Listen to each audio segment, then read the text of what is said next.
I'm Tanya. I'm 27 years old, and 10 years ago, my own mother told me I'd never be smart enough to succeed, right before I walked out of her life forever.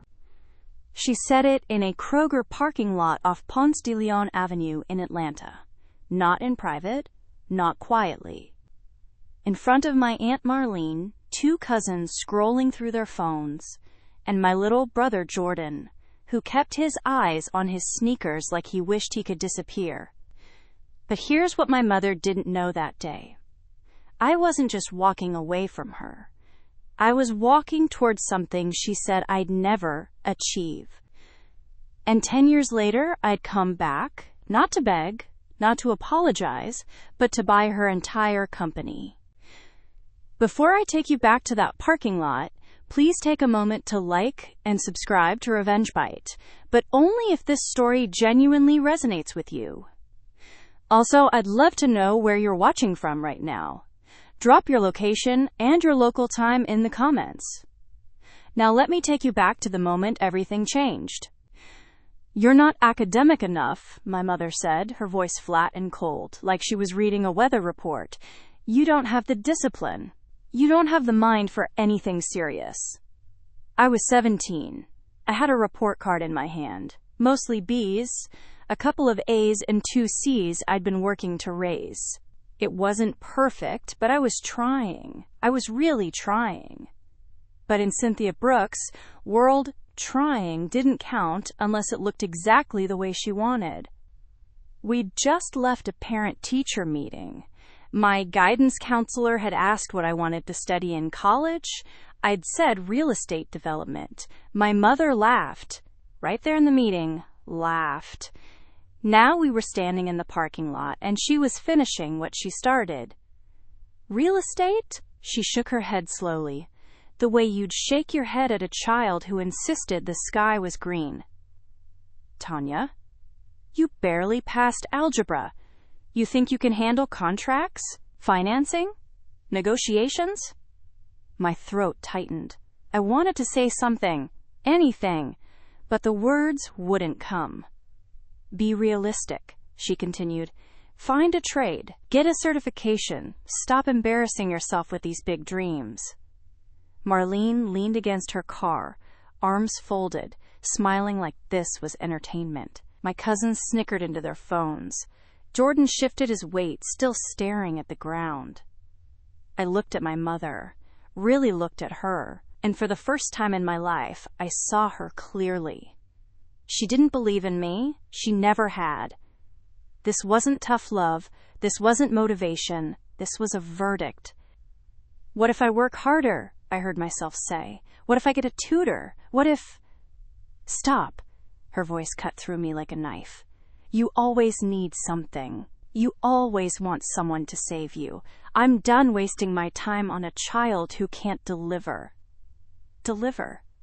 The word sat in my chest like a stone. She didn't see me as her daughter. She saw me as a bad investment. Something inside me cracked. Not loud, not dramatic. Just a quiet break, like a door closing somewhere deep. "Fine," I said. My mother raised an eyebrow. "Fine, what?" "If you're done with me," I said, my voice steadier than I expected, "then I'm done begging you to believe in me." The parking lot went silent. Even my cousins looked up. Marlene straightened. Jordan finally lifted his head. My mother's eyes narrowed. "Watch your tone." "I'm leaving," I said. She laughed. Sharp, bitter. "Where are you going? You don't have money. You don't have anything." That part was true. I had $43 in my bank account, a backpack, and no plan. But I had something I'd never had before. A boundary. "I'll figure it out," I said. I turned and started walking toward the bus stop at the edge of the lot. "Tanya!" My mother's voice rose behind me. "Come back here. You're being ridiculous." I didn't stop. Each step felt like moving through water. My legs shook, my vision blurred, but I kept walking. My phone buzzed in my pocket. A text from my mother. "You'll be back. They always come back. My stomach twisted. Because she believed it. She'd built her whole identity on that belief that she could break me, and I would still crawl back for approval. I reached the bench and sat down hard, my hands trembling. Another buzz. This time it was Jordan. I'm sorry. 3 dots appeared, then disappeared, then nothing. I stared at my phone until my eyes burned. Then I did something I'd never done before. I turned it off. The bus pulled up 10 minutes later, doors hissing open. I stood, my legs unsteady, and stepped inside. I had no idea where I was going, no plan, no safety net.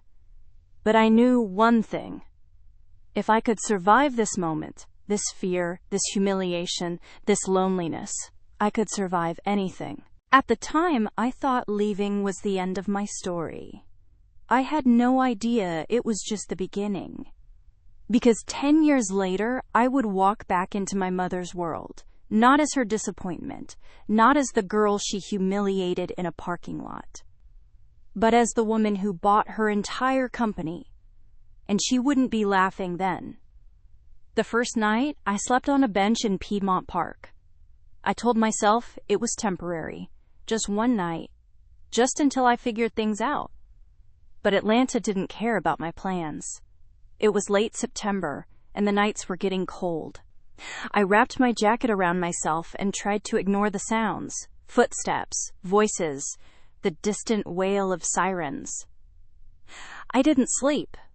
I just sat there in the dark, replaying the parking lot over and over in my head. You're not academic enough. You can't deliver. You'll be back. By sunrise, I was shaking, not from the cold, but from the realization that I had made a choice I couldn't undo. I couldn't go back, not after what I'd said, not after walking away. But I also couldn't stay here. I needed a plan. I spent the next 3 days moving between the public library, a community center, and a McDonald's, where the manager didn't kick me out as long as I bought something small. I made my $43 last. 1 meal a day, water from fountains. I washed my face in public restrooms and kept my head down. I applied for every job I could find on the library computers. Retail, fast food, warehouse work, anything. Most places never called back. The ones that did asked for an address, a phone number, references. I had none of those things. On the 4th night, I tried to sleep on a friend's couch. Someone from school I barely knew, but who said I could crash for a night or 2. That lasted exactly 2 nights. On the 3rd morning, her mother knocked on the door. "Tanya, you're a sweet girl," she said, not unkindly. "But we can't take in strays. You understand." I nodded, packed my bag, left before breakfast. Strays. That's what I was now. A week in, I got my first break. A small real estate office in Midtown was looking for a receptionist, part-time. Minimum wage, no experience required. I walked in wearing the same jeans I'd been wearing all week and a wrinkled button-up I'd tried to smooth out in a gas station bathroom. The woman at the front desk looked me up and down. "You here for the job?" "Yes, ma'am." She handed me a clipboard. "Fill this out, be honest. We check everything." I filled it out, left the address line blank, used the library as my phone contact. 3 days later, they called. "You can start Monday, 8 to 2. Don't be late." I almost cried. The job wasn't glamorous. I answered phones, I filed paperwork, I made coffee. I smiled at clients who barely looked at me. But it was a foot in the door. And I started listening. I listened to the agents talk about comps and market trends. I listened to the broker explain closing costs to nervous first-time buyers. I listened to everything. At night, I stayed late, reading contracts and listings the agents left on their desks. I didn't have a home, but I had a plan now. Learn the business. Get licensed. Build something they said I never could. 2 months in, I found a room for rent in East Atlanta, $300 a month. Shared bathroom, no kitchen. It was barely livable, but it was mine. I worked, I studied, I saved every dollar I could. And I kept my phone off. Because 6 weeks after I left, my mother started calling again. Not to apologize, not to ask if I was okay, to tell me I was making a mistake. "You're going to ruin your life, Tanya," one voicemail said. "Come home. Stop being so stubborn." Another one, from Marlene. "Your mama's just worried about you, baby. You know how she is. Don't throw your family away over pride." I deleted them all. Then one night, I got a text from Jordan. "Mom's telling everyone you dropped out and you're homeless, just so you know." I stared at the message for a long time. She wasn't worried about me. She was managing her reputation. I typed back, "I'm fine. Don't worry about me." 3 dots. Then, nothing. I turned the phone off again. By the end of my 3rd month in Atlanta, I'd learned 3 things. 1. Nobody was coming to save me. 2. The world didn't care about my feelings. It cared about what I could do. 3. If I wanted to survive, I had to stop being the girl my mother said I was and start becoming the woman I needed to be. I didn't know it yet, but that shift, that choice, was the first step toward everything that came after. The license, the deals, the money, the power. And eventually, the moment I'd walk into a boardroom and take everything she thought I'd never be smart enough to earn. But first, I had to pass a test I'd already failed once. And failure, I was about to learn, was just the beginning. Her name was Denise Hart, and she didn't smile when I walked into her office. She was the senior broker at the firm where I worked the front desk. Mid-40s, sharp suit, and a reputation for closing deals other agents wouldn't touch. She'd been watching me. I didn't know that until she called me into her office one afternoon, 3 months into my receptionist job. "Sit down," she said. I sat. She leaned back in her chair, studying me like I was a contract she was trying to decide whether to sign. "You stay late," she said. "You read the files. You listen to everything." My heart dropped. "I'm sorry, I didn't mean to." "Don't apologize." Her voice was firm. "I'm not mad. I'm curious." "What are you trying to learn?" I hesitated, then decided to tell the truth. "Everything," I said. "I want to get my license. I want to be an agent." She raised an eyebrow. "You're what, 18?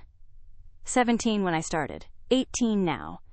And you're serious about this?" "Yes, ma'am." She nodded slowly.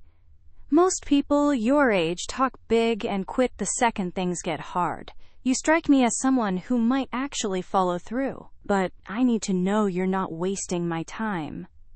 "I'm not." "Good." She pulled out a folder and slid it across the desk. "This is a study guide for the Georgia Real Estate License Exam.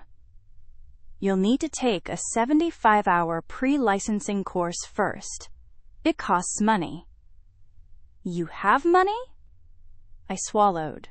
"Not yet, but I will." "Then save it. When you're ready, come back to me. I'll help you, but only if you're serious." I picked up the folder like it was made of gold. "Thank you." "Don't thank me yet," she said. "This business will chew you up if you're not ready. And from what I've seen, you've got potential. But potential doesn't mean anything if you don't put in the work." I nodded. She wasn't warm. She wasn't encouraging. But she was the first person in a long time who looked at me and saw something worth investing in. It took me 4 months to save enough for the course. 4 months of double shifts, skipped meals, and sleeping in a room that leaked when it rained. But I did it. I enrolled. I studied every night after work. I took notes until my hand cramped. And 6 weeks later, I sat for the exam. I failed. The email came 2 days after the test. We regret to inform you. I sat on the floor of my tiny room and stared at the screen until the words blurred. Not academic enough.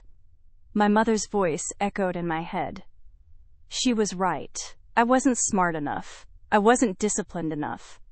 I was exactly what she said I was. I didn't go to work the next day. Or the day after that. Denise called. "Where are you?" "I failed," I said quietly.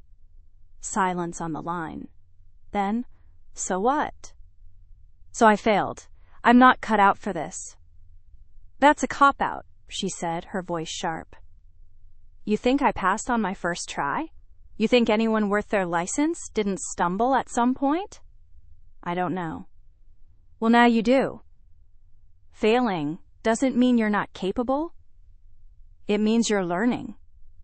But if you quit now, you're proving everyone who doubted you right. Is that what you want?" I closed my eyes. "No." "Then get up, come back to work, and take the damn test again." She hung up before I could respond. I sat there for a long time. Then I got up. The second time, I didn't just study. I found a mentor, a guy named Trevor Miles who worked as an investor and knew the numbers side of real estate cold. He was blunt, no nonsense, and didn't care about my feelings. "You want to pass," he said when I asked for help. "Stop memorizing. Start understanding. Real estate isn't about remembering rules. It's about knowing how money moves." He made me learn underwriting, cash flow, cap rates, comparables. Things that weren't even on the exam. "Why do I need to know this?" I asked once. "Because passing a test makes you licensed," he said. "Understanding the business makes you dangerous." I took the exam again 8 weeks later. This time, I passed. The email came on a Tuesday morning. "Congratulations, you have successfully passed." I read it 3 times to make sure it was real. Then I called Denise. "I passed." "Good," she said. "Now the real work starts." 2 weeks later, I closed my first deal. It was small, a rental property for an investor Trevor introduced me to. My commission was $1.200. But it wasn't about the money. It was proof. Proof that I could do this. Proof that my mother was wrong. And proof that everything I'd survived, the park bench, the rejections, the failure, had been leading somewhere. I didn't celebrate. I didn't call anyone. I just sat in my car in the parking lot of the title company and let myself breathe. For the first time in a year, I felt like I wasn't just surviving. I was building. And the version of me my mother tried to kill in that parking lot? She was gone. Someone stronger had taken her place. 6 months after getting my license, I thought I had it figured out. I was wrong. The deal started simple, too simple looking back. A duplex in Kirkwood. Distressed property. Owner motivated to sell. I had a buyer lined up, a young couple looking for their first investment. Everything checked out on paper. The inspection came back clean. The appraisal hit the number we needed. The buyer was pre-approved. All I had to do was close. Then my partner, another agent I'd been working with on the deal, called me 2 days before closing. "We need to talk," he said. His name was Marcus, mid-30s, smooth talker. I'd trusted him because Denise said he was solid. "What's wrong?" I asked. "Nothing's wrong, but I've been thinking. You're new. This is a big deal for you. I did most of the heavy lifting here. Found the property, negotiated the price. I think the commission split should reflect that. My stomach dropped. We agreed to 50-50. I know. But that was before I realized how much work this was going to be. I'm thinking 70-30. You'll still make good money. And it's a learning experience for you. I felt my hands start to shake. Marcus, we had a deal. Deals change, Tanya. That's the business. You want this to close? Or do you want to fight me and risk losing everything? He knew I needed this. I'd been counting on that commission to pay rent, to eat, to keep going. He was betting I'd fold. I need to think about it, I said. You've got until tomorrow, he said, or I walk. I hung up and sat in my car, staring at nothing. This was it. The moment my mother had been waiting for. The moment I'd prove I couldn't handle it. I wanted to cry. I wanted to call Denise. I wanted to disappear. But then I remembered something Trevor had told me. Emotion loses deals. Logic wins them. I pulled out my phone and started making calls. First, I called the buyer, explained the situation, not the drama, just the facts, told them I'd personally handle the rest of the transaction, no interruptions.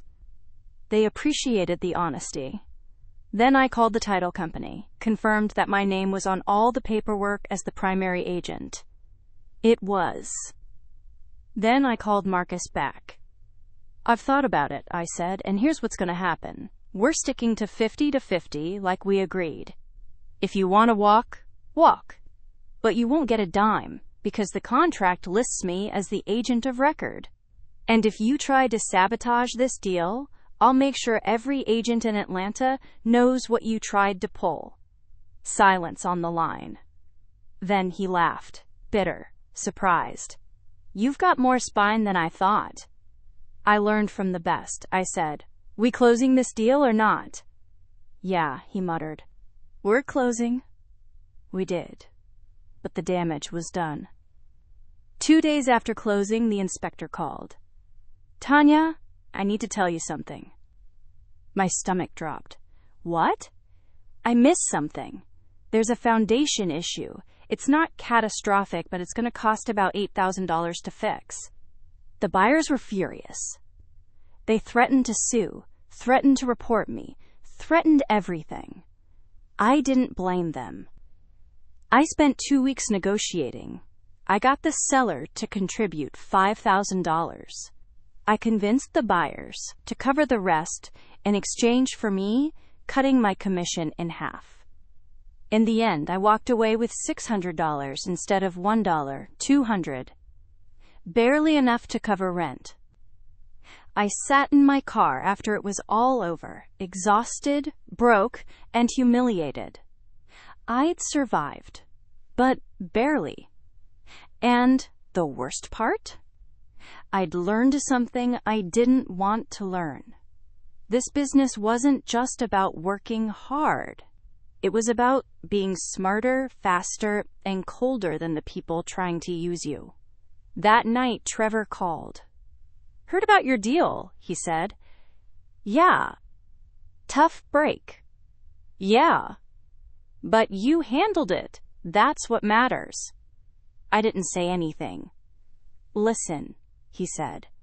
You want to survive in this game, you need to stop playing defense. You need to start thinking 3 moves ahead. You need leverage. I don't have leverage, I said. Not yet? But you will. Keep building, keep learning, and when the time comes, you'll know exactly what to do with it.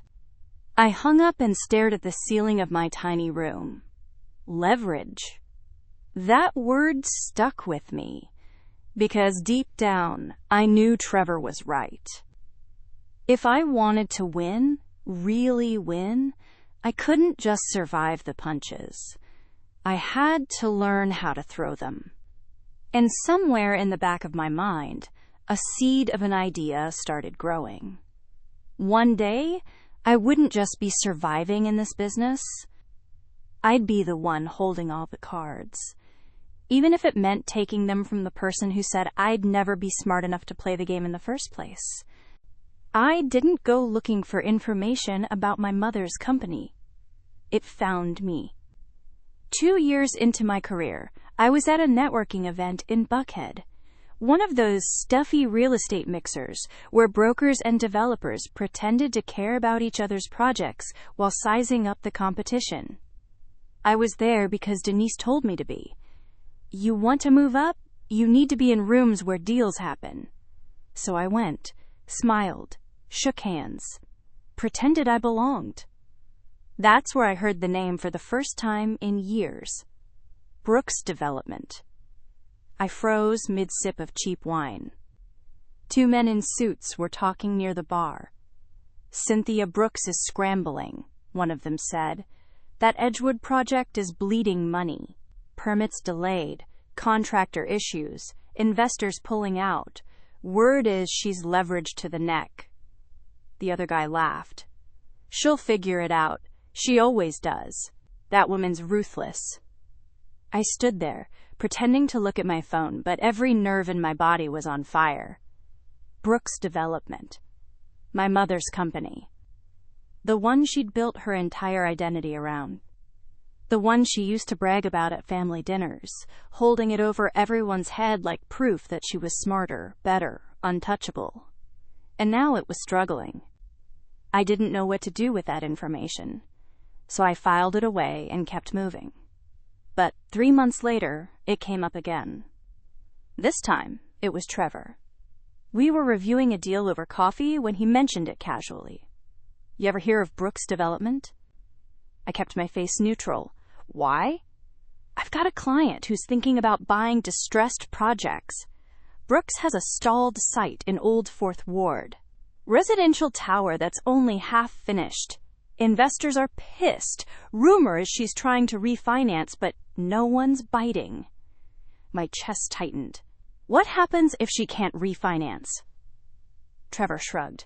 She loses the project, maybe the whole company, depending on how deep she's in. I nodded like I didn't care. But I did. Because for the first time since I left that parking lot, I realized something. My mother wasn't untouchable. She was vulnerable. And I was starting to understand how the game worked. A week later, I got a call from someone I didn't expect. Tanya Brooks? The voice was professional, careful. Yes, who's this? My name is Keisha Vaughn. I'm the CFO at Brooks Development. I'd like to meet with you. My heart stopped. Why? I'd rather talk in person. Are you available this week? I almost said no. But curiosity won. We met at a coffee shop in Midtown. She was younger than I expected. Late 30s, sharp suit, exhausted eyes. She didn't waste time. I know who you are, she said. Cynthia's daughter. I didn't respond. I also know you left years ago, and that she doesn't talk about you. Then why are you here? I asked. Keisha leaned forward. Because the company is in trouble, real trouble, and I think you should know. Why would I care? She studied me for a moment. Maybe you don't, but I'm betting you do, even if you don't want to. I stayed quiet. Cynthia's been mismanaging funds for years, Keisha said. Taking on projects she can't afford, hiding losses, lying to investors. I've tried to course correct, but she won't listen. She's convinced she can bulldog her way through anything. So why tell me? Because she's going to lose everything. And when she does, a lot of people are going to get hurt. Employees. Contractors. Families who put deposits on units that will never get built. I felt a flicker of something I didn't expect. Not sympathy, something colder. Opportunity. What do you want from me? I asked. Keisha slid a folder across the table. Just information, in case you ever want to do something about it. I opened the folder. Financial statements, project reports, a breakdown of every debt, every delay, every lie my mother had told to keep her empire standing. Why are you giving me this? I asked. Because someone needs to stop her, Keisha said quietly. And I can't do it from the inside. She stood, left cash on the table, and walked out. I sat there for a long time, staring at the papers in front of me. I thought about the parking lot, the humiliation, the years I'd spent clawing my way up from nothing. And I thought about the woman who told me I'd never be smart enough. I didn't know what I was going to do yet, but I knew one thing. I wasn't the same girl she'd thrown away. And if she was cracking, I wasn't going to look away. I was going to watch. 2 weeks later, I got a text from Jordan. The first one in over a year. Mom's stressed, says business is hard right now, keeps talking about how nobody understands what she's dealing with. I stared at the message. Then I typed back, she'll figure it out. She always does. 3 dots appeared, then disappeared. He didn't reply. But I knew what he was really saying. She's scared. And for the first time in my life, I realized something that changed everything. I wasn't scared of her anymore. She should have been scared of me. I didn't rush.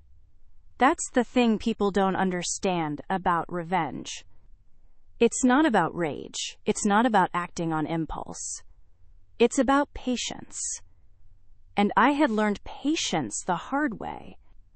Over the next year, I did 3 things. First, I built my portfolio. I bought my first rental property, then another, then a small commercial space in East Atlanta that I flipped for a $40,000 profit. I wasn't rich, but I was stable. And more importantly, I was credible. Second, I built my network. I reconnected with Trevor. I cultivated relationships with investors who had money and were looking for opportunities. I became the kind of agent people called when they wanted someone smart, hungry, and willing to do the work no one else wanted to do. Third, I learned everything I could about Brooks Development. I didn't stalk, I didn't obsess, I just paid attention. I watched as my mother's Edgewood project stalled for another 6 months. I watched as she fired 2 project managers in 3 months. I watched as her name started appearing in industry gossip, not as a success story, but as a cautionary tale. And I waited. Then, one afternoon, I got a call from a man named Raymond Sutter. Ms. Brooks, my name is Raymond. I'm on the board at Brooks Development. I'd like to discuss a business opportunity with you. I kept my voice calm. What kind of opportunity? A confidential one. Can we meet? We met at his office in Midtown. Raymond was in his 60s, gray hair, tired eyes. He looked like a man who'd been fighting a losing battle for too long. I'll be direct, he said. The company is in serious trouble. Cynthia won't admit it, but we're months away from defaulting on multiple loans. The board is looking for an exit. An exit? I repeated.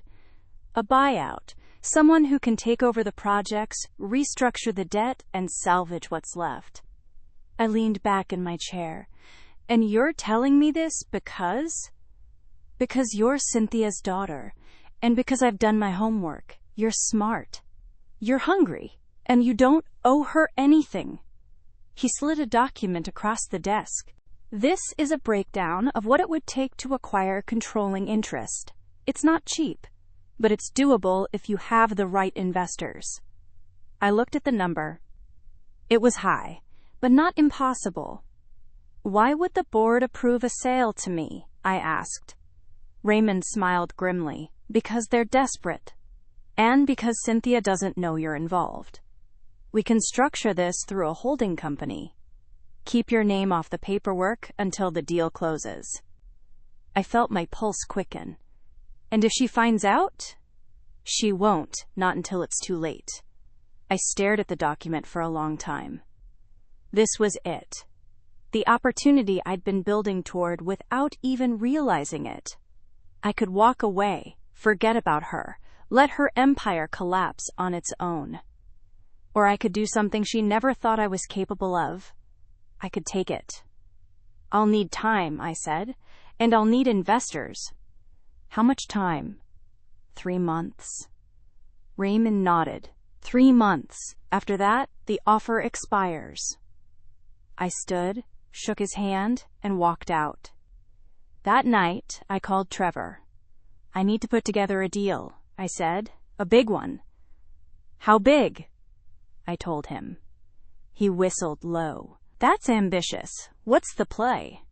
Brooks Development. Silence on the line.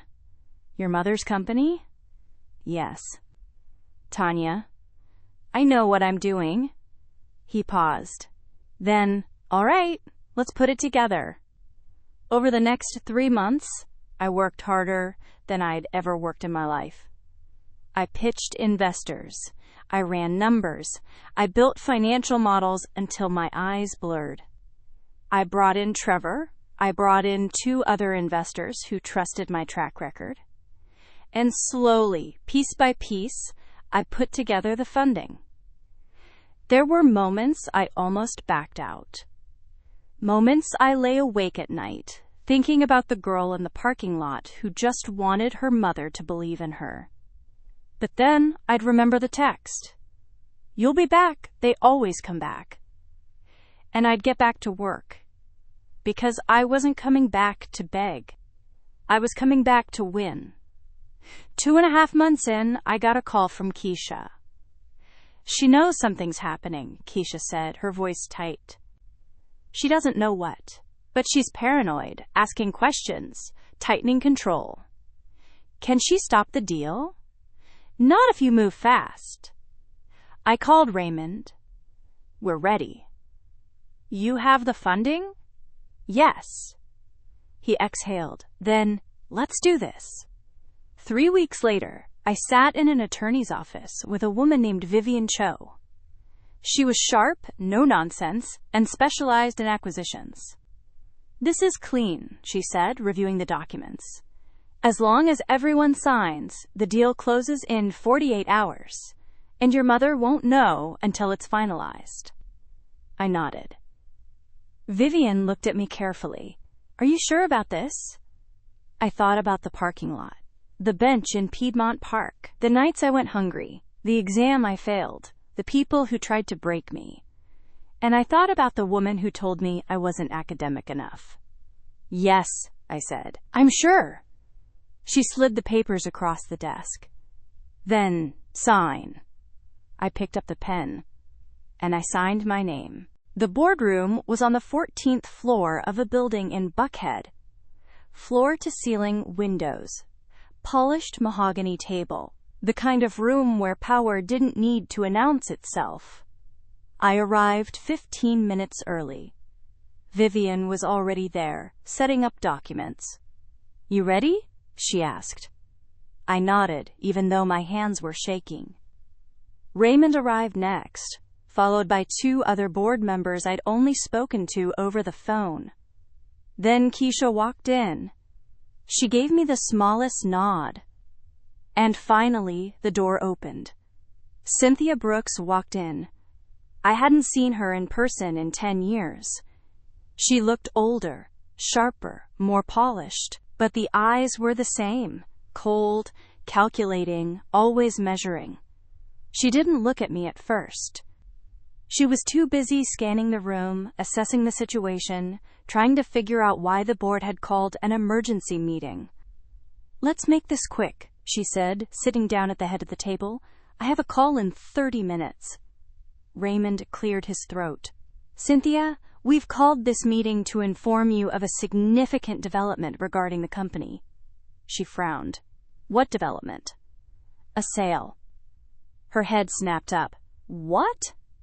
The board has approved the sale of controlling interest in Brooks Development to an investment group.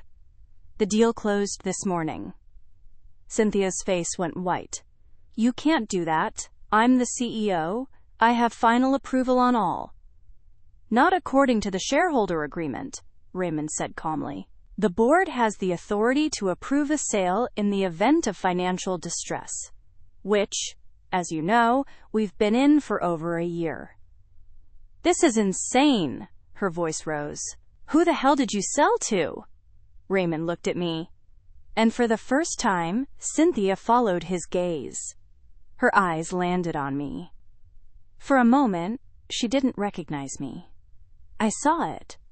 The flicker of confusion, like she was trying to place a face she'd seen somewhere before. Then it clicked. Her mouth opened slightly. No sound came out. "Hello, Mom," I said quietly. The room went silent. Cynthia stared at me like I was a ghost. "Tanya?" Her voice was barely a whisper. "Yes." She looked at Raymond, then at Keisha, then back at me. "What is this?" she demanded, her voice shaking. "What the hell is this?" "This," I said, keeping my voice steady, "is a business transaction. My investment group now holds controlling interest in Brooks Development.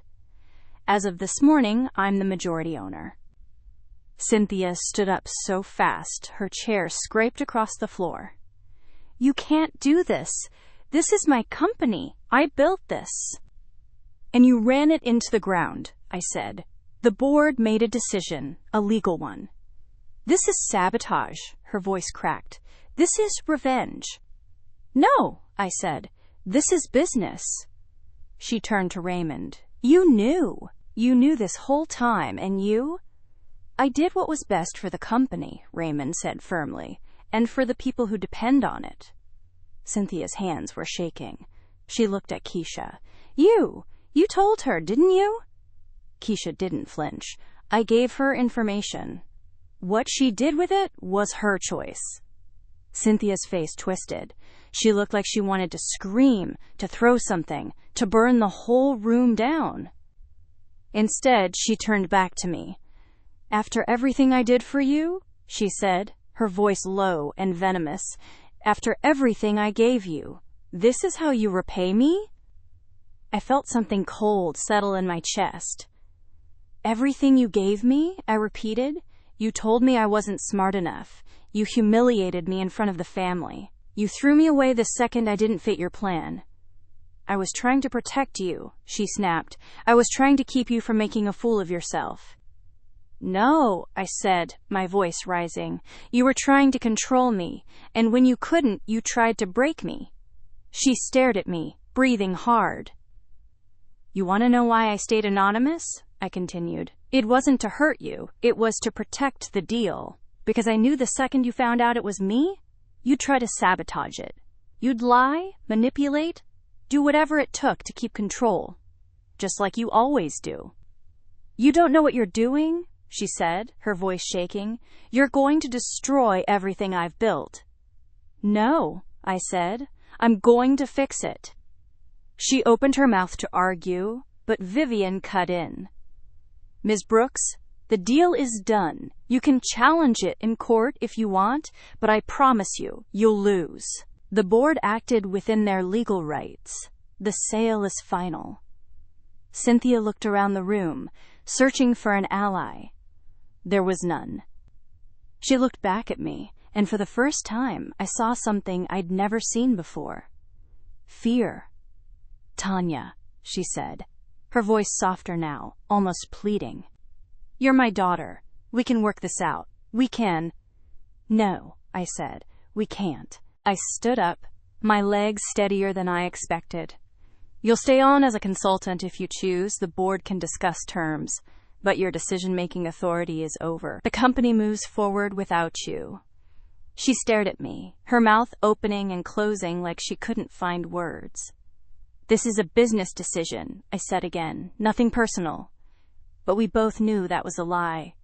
I picked up my folder and walked toward the door. "Tanya," she called after me, her voice breaking. I stopped, didn't turn around. "You'll regret this." I looked back at her one last time. "No," I said, "I really won't." And I walked out. The first week after the deal closed, my phone didn't stop ringing. Marlene called, then my cousins, then people I hadn't heard from in years. They all had the same message. How could you do that to your mother? Family is supposed to stick together. You've gone too far. I didn't answer most of them. The ones I did, I kept it short. This was a business decision. If you want to talk about it, we can, but I'm not apologizing. Most of them hung up after that. Marlene left a voicemail that was half guilt trip, half threat. You just wait, Tanya. Karma's coming for you. You can't treat family like this and expect to get away with it. I deleted it. Jordan was the only one who didn't call. He texted instead. I don't know how I feel about this, but I hope you're okay. I texted back, I am, thank you. 3 dots appeared, then disappeared. That was it. The second week, my mother tried a different approach. She called me directly. I almost didn't answer, but I did. Tanya, her voice was calm, too calm. I think we should talk, really talk, not as business associates, as family. I'm listening, I said. I know I wasn't the mother you needed, she said. I know I was hard on you, but I was trying to prepare you for the world. I didn't want you to struggle. I stayed silent. I'm willing to admit I made mistakes, she continued. But what you've done, taking my company, humiliating me in front of the board, that's not the answer. Let me buy back in. We can rebuild this together. No, I said. Tanya? You're not sorry, I said. You're just trying to get control back. And that's not happening. I'm your mother. And I'm the majority owner of your company. Those are 2 separate things. And only one of them matters right now. She was quiet for a long moment. You've changed, she said finally. You're cold now, just like them. No, I said. I'm just not a child anymore. She hung up. I sat there for a long time, staring at my phone, and I realized something. I didn't feel guilty. I didn't feel angry. I just felt free. If you've ever been told by your own family that you are not enough, and you still carried that pain in silence, type I understand in the comments. And if you want me to keep going, drop a like so I know you're still here with me. Over the next 3 months, I restructured Brooks Development. I brought in new project managers. I renegotiated contracts. I cut the dead weight and focused on the projects that could actually be saved. It wasn't easy, but it worked. The Edgewood project got back on track. The old Fourth Ward Tower finally broke ground. Employees who'd been on edge for years started to relax. Keisha stayed on as CFO. She told me later that it was the first time in years she didn't dread coming to work. You saved this place, she said one afternoon. I just cleaned up the mess, I replied. That's more than she ever did. I didn't respond. Because the truth was, I didn't do this to save the company. I did it to prove a point.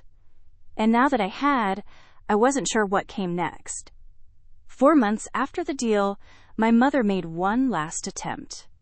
She showed up at my office unannounced. My assistant buzzed me. There's a Cynthia Brooks here to see you. I almost said no, but I didn't. Send her in. She walked in slowly, like she wasn't sure she was allowed. She looked smaller somehow, older. Tanya, she said. Sit, I said, gesturing to the chair across from my desk. She sat. We stared at each other for a long moment. I didn't come here to fight, she said finally. I came to say I'm sorry. I raised an eyebrow. Are you? I am. Her voice was quiet. I was wrong. About you. About a lot of things. I leaned back in my chair. Why now? Because I've had time to think, and I realized I don't want to lose you forever. I studied her face. She looked sincere, but I'd seen her perform before. Here's the thing, Mom, I said. I don't know if you're really sorry. Maybe you are, maybe you're not, but it doesn't matter anymore. It doesn't. Her voice cracked. No, because I'm not the girl who needed your approval. I'm not the girl who would have done anything to make you proud. That girl is gone." Tears welled in her eyes. "Tanya, I'm not saying we can never have a relationship," I continued. "But if we do, it's going to be on my terms, not yours. No manipulation, no control. Just honesty." She wiped her eyes. "I can do that." "I don't know if you can," I said, "but if you want to try, the door is open." She nodded slowly. "Thank you," she whispered. She stood and walked to the door, paused, looked back at me. "You were always smarter than I gave you credit for," she said. And then she left. I sat there for a long time after she was gone. I didn't cry. I didn't celebrate. I just breathed. Be honest. If you outgrew the people who tried to break you, and they came back only after you won, would you forgive them, or would you keep a strict boundary? Comment, forgive, or boundary. So that's my story. 10 years ago, my mother told me I wasn't academic enough to succeed. She humiliated me. She threw me away. And I spent the next decade proving her wrong. Not for her. For me. I didn't buy her company to hurt her. I bought it to free myself. Because the best revenge isn't destruction. It's building a life so strong that their opinion of you doesn't matter anymore. If you're watching this, and you see yourself in my story, if you've ever been told you're not enough, that you don't have what it takes, I need you to hear this. They're wrong. You don't need their permission. You don't need their approval. You just need to keep going.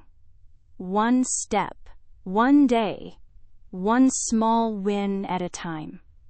And eventually, you'll look back and realize you didn't just survive. You won.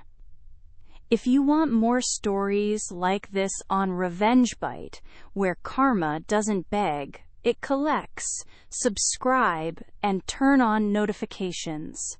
Another one is coming, and it's even colder. Thank you for being here with me. Take care of yourself.